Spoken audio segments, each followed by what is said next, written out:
గురువర్య, రాత్రి నిద్రపోకపోతే ఆరోగ్యానికి హానికరం అంటారు. మరి మీ పురాణాలు జాగారం చేయమని ఎందుకు చెప్పాయి?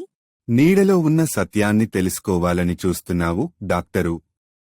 జాగారం అనేది కేవలం నిద్ర మానడం కాదు, అది ఒక ఆధ్యాత్మిక సాధన, శరీరమనస్సుల శుద్ధి. కాని శాస్త్రం చెబుతుంది కదా, నిద్రలేకపోతే మెదడు శక్తి తగ్గిపోతుంది, ఆరోగ్య సమస్యలు వస్తాయి. నిశ్చయంగా. కాని ఎప్పుడు, ఎందుకు, ఎలా అన్నదే ముఖ్యమైనది. మేము చెప్పే జాగారం ఒక నిర్దిష్ట కాలానికి మాత్రమే. నిద్రలో మెదడు టాక్సిన్లను తొలగిస్తుందని నీవు చెప్పావు కదా. కానీ జాగారం చేసే రోజుల్లో మనం ఎక్కువగా ధ్యానం, మంత్రోచ్చారణ, భక్తి కార్యక్రమాలు చేస్తాం. ఇవి మెదడులో డోపమైన్, సెరోటోనిన్ విడుదల చేసి మానసిక ప్రశాంతత ఇస్తాయి.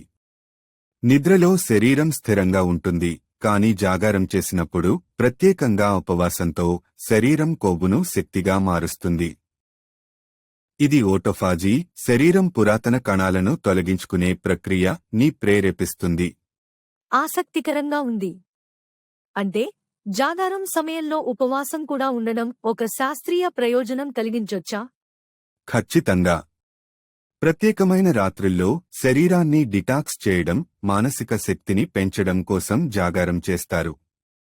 అలా చేయడం వల్ల మెదడు ఉత్తేజితం అవుతుంది, స్మృతి పెరుగుతుంది, ఆధ్యాత్మిక చైతన్యం పెరుగుతుంది. వావ్! అంటే మీ పురాణాల చెప్పినది, ఆధునిక సైన్స్ చెప్పింది ఒకటే అనుకోవచ్చు.